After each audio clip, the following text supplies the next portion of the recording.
Welcome back, everyone, to the Moms Like Me podcast powered by Support Now. I'm joined today by Ivelisse Page, and as I was telling her before we started recording, I've never met someone like Ivelisse. In addition to being a mom of four, she is also a cancer survivor, and I think her story is so inspirational on so many levels. Of course, the first is the personal level of finding faith and finding commitment to and really just the wherewithal to try to figure out how to beat this cancer, and the inspiration of taking your own experience and what you learn to help others that are experiencing this awful diagnosis. And so, Ivelisse, I just want to say at the front of the call, thank you so much for joining us today. Oh, Jordan, thanks for having me. Well, it will be an interesting conversation. Your journey is so interesting also because you had a family member, your dad, died of the cancer diagnosis that you received. So I'd love for you to share a little bit more of kind of what happened and to hear it in your words. Yeah, so,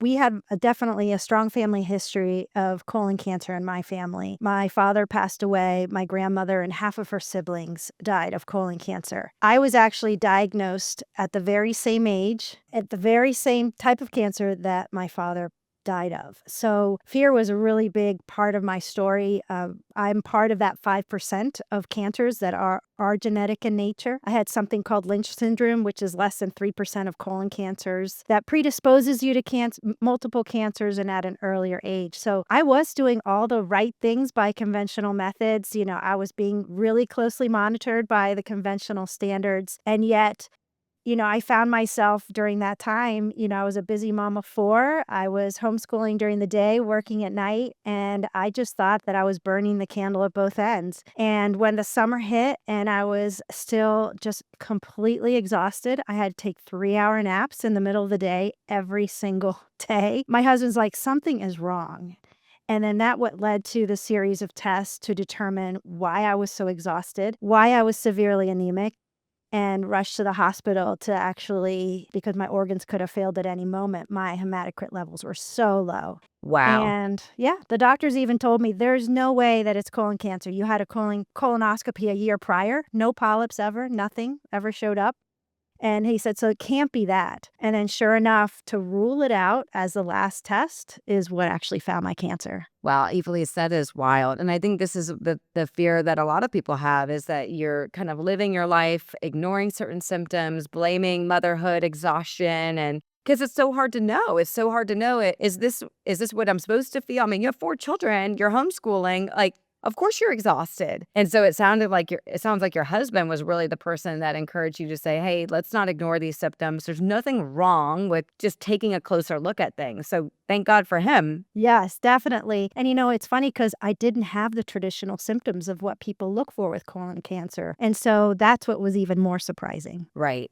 So you received this colon cancer diagnosis. What's going through your mind as you, again, I would imagine there was like so much frustration of like, are you serious? Like my whole life, I've been planning and preparing to avoid this exact situation I'm in. And now we're catching this and I'm feeling really caught off guard. Yeah, I think that in that moment, I think all of us would sit there and go, my gosh, I'm doing all the right things. I'm eating organic. I am exercising. I am doing my colonoscopies every 5 years as they had indicated for a high risk person. But looking back, you see things that now we know that we didn't know back then. Now we know all over that cancer is a metabolic disease that is more than just your environment. It's more than just what you're eating, your exercise. It's your body's ability to get rid of toxins. It's your emotional health. It's your spiritual health. And we so focus on certain things that we kind of don't see the yellow and the orange flags that are waving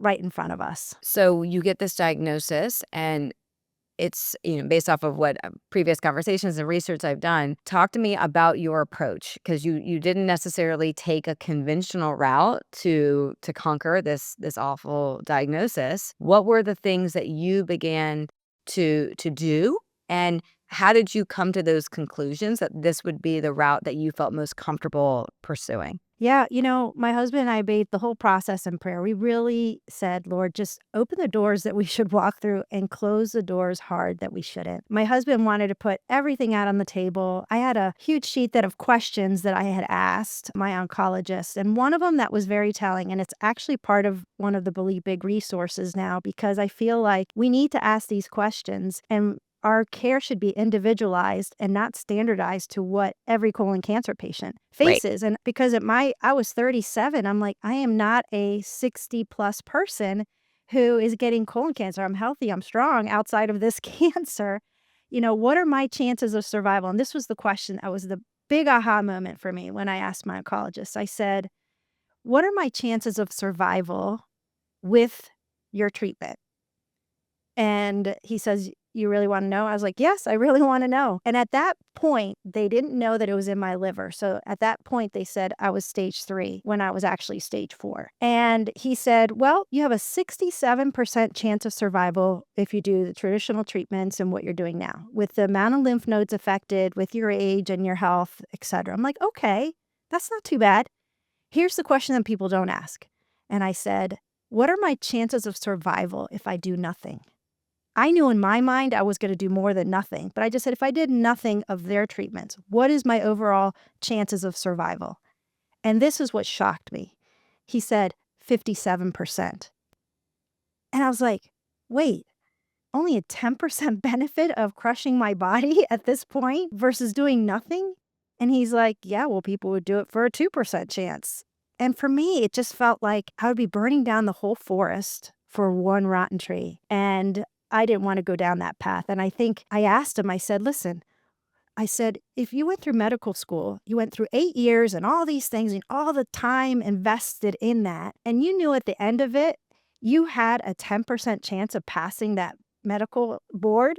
Would you go through that 8 years of medical school knowing that? And he kind of smiled at me and he's like, no. I'm like, yes. I said, that's how I'm feeling right now. So that started the process of going, okay, I am not doing chemotherapy. It's not going to be helpful for me. It's not that I'm against it. In certain cases, it is helpful. But for my particular case, I was like, if I have 6 months to live, I'm going to live it out. I am going to enjoy my kids and my family. I am not going to be stuck in a hospital sick with a possible 10% that it's going to help me. Wow. Ivelisse, I can just imagine so many people hearing what your plan is, wondering, what are you thinking? How did you communicate your plan? And how did you respond to people who I am sure doubted this this approach? Yes.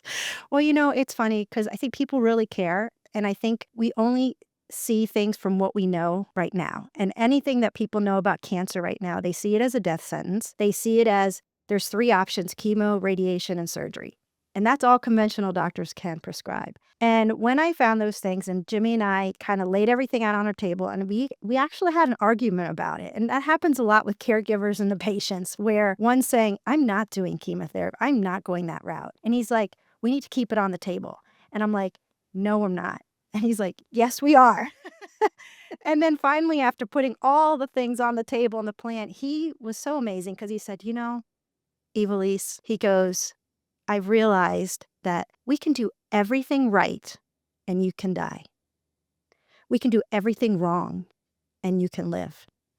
Ultimately, your life is in God's hands, and our question should be, do we trust him no matter how this turns out?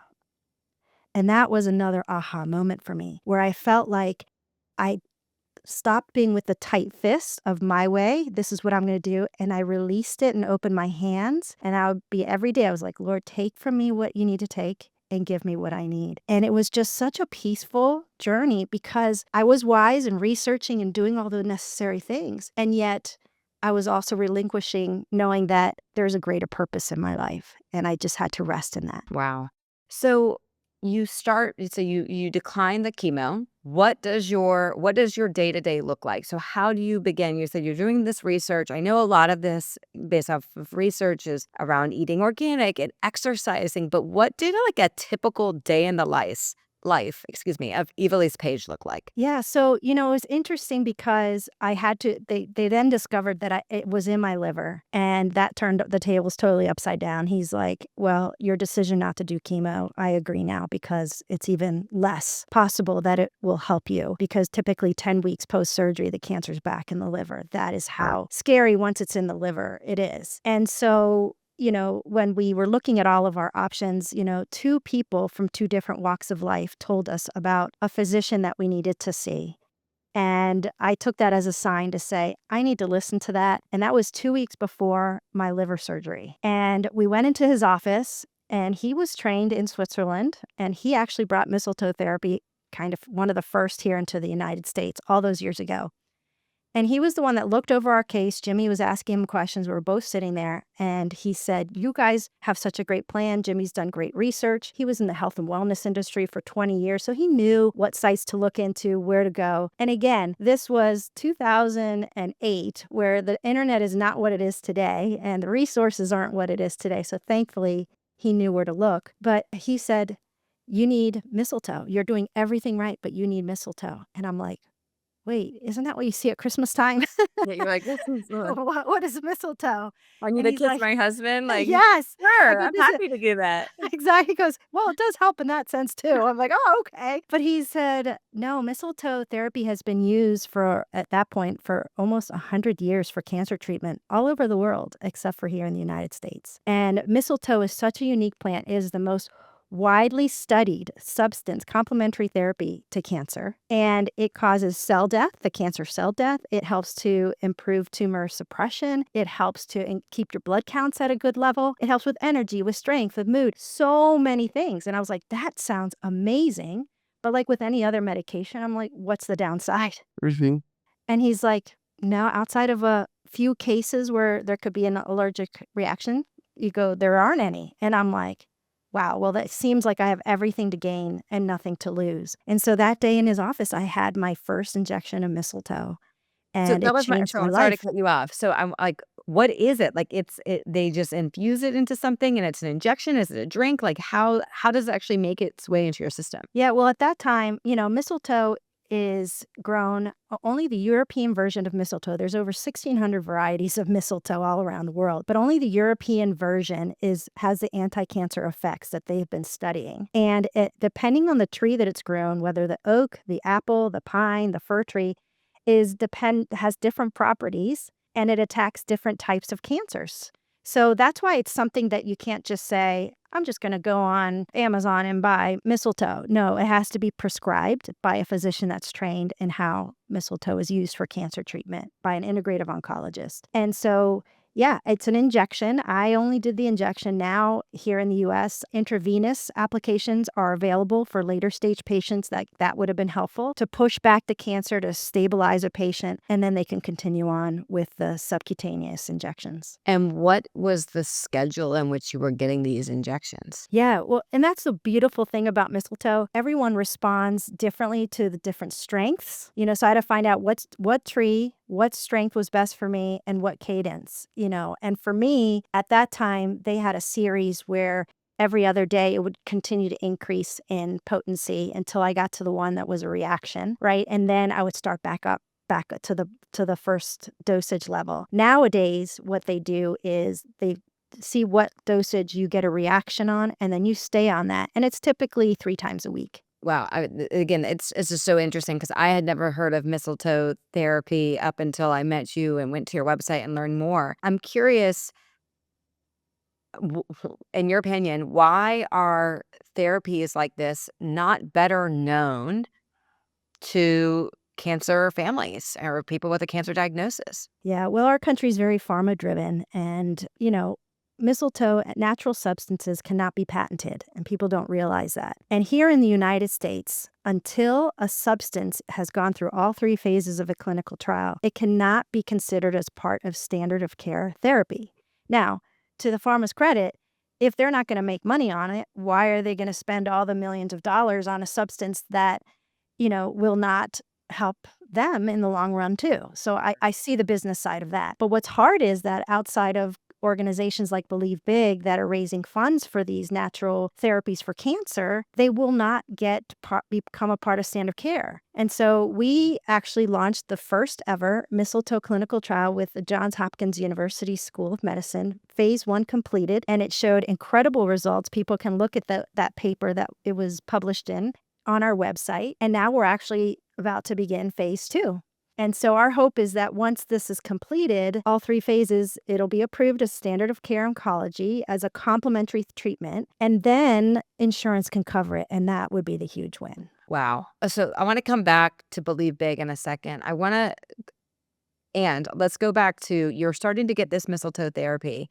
How quickly did your doctors recognize improvement? What did you feel? I would love to understand that timeline. Yeah, so I started 2 weeks prior to surgery, and I would tell you the liver surgery was so painful. I Mm. think it was 3 months before I could drive even, and it Wow. was really difficult. I had needed help getting showers. I mean, it was really, really hard. But you know what? What I was able to do during that time was pray. And sometimes people are like, I can't do anything. Yeah, you can pray. You can have gratitude for being alive, for having those moments with your family, with your children. You have to think of those wonderful aspects, even going through difficult things. And so I started the mistletoe therapy 2 weeks prior. I stopped while I was in ICU and in the hospital. And then I started right back up again once I got home. And when I went in for my 10 weeks post-op appointment, that's when he told me, I asked him, what are the chances that the cancer's back? And he's like, you really want to know? I was like, yes, I want to know. And he looked at me and he said, 75% of the time the cancer is back. And I just kind of like sank for a minute. And I looked over at my husband and he looked at me. And thank God he is like a lightning rod of positivity and encouragement in my life, because he said, Ivelisse, you're going to be part of that 25%. And I was like, you're right, I am. And sure enough, as soon as he said that, my oncologist had a ding on his computer, and he goes, oh my goodness, your scans just came through. Let's see. And he opened it up, no evidence of disease. 3 months later, no evidence of disease. 6 months, every 6 months to a year, 5 years, and no evidence of disease. And so after 2-year mark, when I kept talking to him about the mistletoe therapy and all the things that I was doing, he just kept saying, I'm cautiously optimistic. I'm cautiously optimistic. But when I hit that 2-year mark is when he said, this is miraculous. This doesn't happen. He goes, let's study this. Let's set up a trial. And he was the one that actually helped to launch the mistletoe trial. And it was a beautiful collaboration between him and my integrative oncologist that we all worked together to make this trial happen. Wow. Wow. It is just such an amazing story.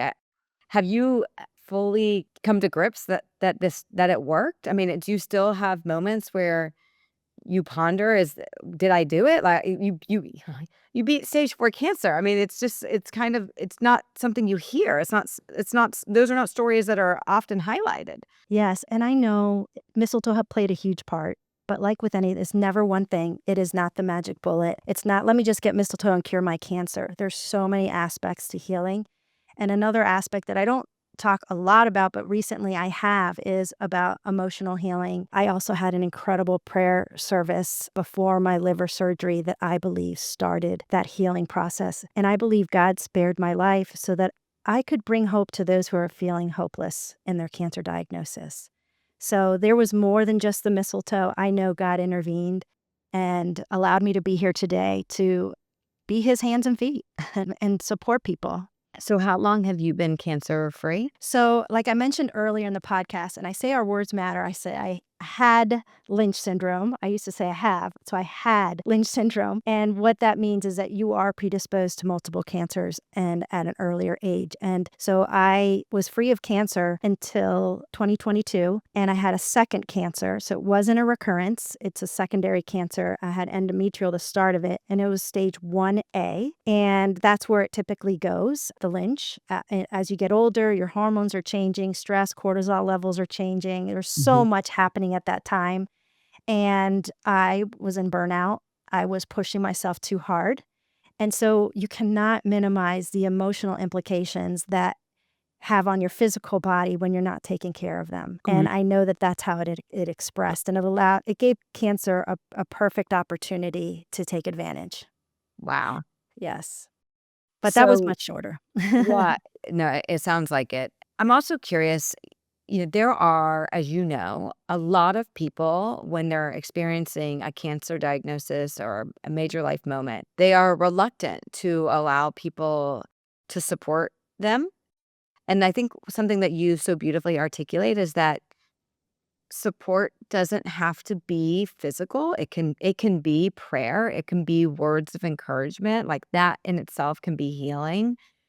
And what is the advice that you give to people that get this diagnosis that are saying, what are the things I can be doing that helps increase not just even my chances of survival, but increasing the quality of my life? Yeah, I think, 80% of your healing is mental, right? It's in your mind. And so it's so important to have a positive outlook. So here are a few things that I did. One is I saw myself well. I surrounded myself with pictures of my family, places I wanted to go, things I wanted to do again, things that made me smile. And I'm like, I'm going to be there again. One of them was this picture of Colorado with my young kids. And it's amazing that I'm living in Colorado right now.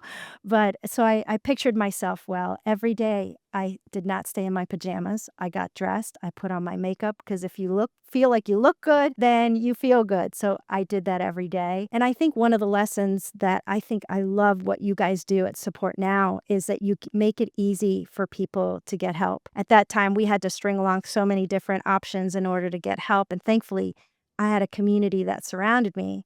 But I think one of the hardest things for those of us who are very giving is to receive. And I was the first one to sign up for those meals and rides and help people. But when it came to me, I was like, oh, I don't want to put somebody out. I feel bad asking. And I'll never forget my sister-in-law looked at me straight in the face and she said, Ivelisse, if you don't allow people to help, you're going to rob them of the blessing. And I was like, ah, you are so right. And at that point, I just said yes to whatever anybody said. So my advice to people is don't say, let me know if there's anything I can do to help. We had people that said, Evilise, give to Jimmy a drop off. Here's a bag. I need Jimmy, you put all the dirty laundry in there, bring it back to school tomorrow, and it'll be clean the next day. Just do. And I think what you guys beautifully do at Support Now is that you're able to turn on and off all those segments of things and things that are actually helpful to people where the community can surround them in a way that is helpful to them. Thank you. Thank you. I appreciate that. I also want to go back to your efforts at Believe Big. I mean, at what point in your cancer journey, and it sounds like knowing what you've expressed so far, it sounds like it probably happened pretty early. Did you say, I'm going to create an organization that helps people just like me ensure that they know that there are other ways of approaching this disease that maybe they may not be aware of, but I'm going to bring awareness to. So when did the Believe Big concept come into your mind? What is it? This is the floor for Believe Big. Yeah, so when we were sitting in the hospital waiting room looking, waiting for our appointment, I remember looking around in the waiting rooms and you just could see the anxiety, the fear in people's eyes. People who are sitting by themselves. I was shocked. I had my husband with me all the time. I had friends, and I'm like, how can people do this alone? And even though it was beautifully decorated, that room felt hopeless. And I remember sitting there looking at my husband, and I said, I believe we're here for a reason, and we need to find a way to encourage those who are here. Mm. And he goes, well, what are we going to do? And I'm like, I don't know. He goes, well, let's just pray about it. And sure enough, that following week, I was sitting at my kitchen table and I was drinking my coffee and I realized that I kept drinking from the very same mug. I love arts and crafts and I would bring my kids to these paint your own pottery places and it had their handprints on it and it just made me smile. And I was drinking of it. I was like, that's it. We are going to paint Believe mugs. We are going to have people paint them from the community and let people know that they're not alone. And my husband compiled for me an I will have no fear prayer that I would read sometimes once a day, sometimes multiple times a day to remove the fear that tried to engulf my emotions. And so we put the I will have no fear prayer inside of each Believe mug. And I thought that's how Believe Big was going to be. I just thought, let me just go to my appointments, hand them out to people and encourage people. And I thought that was it. And my husband and my good friend, who's now our board president, was like, There's something more. There's something more." And I was like, "I don't know, but I'm just happy doing what we're doing now." And once I was healed, fully healed after that 2 years, started with a clinical trial and then raising funds for that. And then it became creating a network of physicians nationwide where people could get access to mistletoe therapy and having advocates on board to help support people with the questions that they have. And so it kind of grew into this organization that would help people with this overwhelm that they feel once they're diagnosed, and helping them to bridge that gap with what conventional medicine has to offer and what complementary medicine has to offer, and giving them the resources they need to heal, not just physically, but emotionally and spiritually as well. Wow. So, to date, how many families have come through Believe Big? How do people find out about you? Yeah, well, they can go on to believebig.org, and we have many resources there available. We have a podcast as well that have different topics that people can search and learn about. They're quick and short, 30 minutes. And we've actually listed it. It's about, like, I think 1.8 million people that we've impacted since Wow. 2011. That's so amazing. Mm. And future state, share the big picture, the big dream of the next inevitable stage of Believe Big from everything that I've seen from you. Mhm. Yeah, so our big future plans is to one day create the Believe Big Institute of Health, a place where everything is in one place so people aren't having to piecemeal everything. They will come, get evaluated, get a plan in place, and then they can go home to their own environments to continue their care with the network of physicians we've already built. But it'll be in a nature-dense environment. It'll have regenerative farming. It'll be in an EMF-free zone. It'll be similar to some of the hospitals that I've visited in Switzerland and Germany and Europe, where the rooms open up to a garden where people can gather for meals, even in the hospital. I mean, it's just going to be just such a beautiful place to rest, to restore, and revive. Wow. I have no doubt Mhm. that this concept will become real. I mean, how it's like I wouldn't bet against Ivelisse anywhere after hearing your story. And one of the things we didn't have time to touch on today, but I want to share with you and say the things that are circulating in my brain out loud. It's not just so amazing that you overcome colon cancer and that you created this wonderful organization to help others. You also did this with 4 children, and I am a mom of 3 young children, and it really is so hard to grasp how you managed to to both take care of yourself and to take care of your children. And I acknowledge what you said about your village, and I appreciate the way that you modeled that for your kids Hmm. and just how lucky they are Hmm.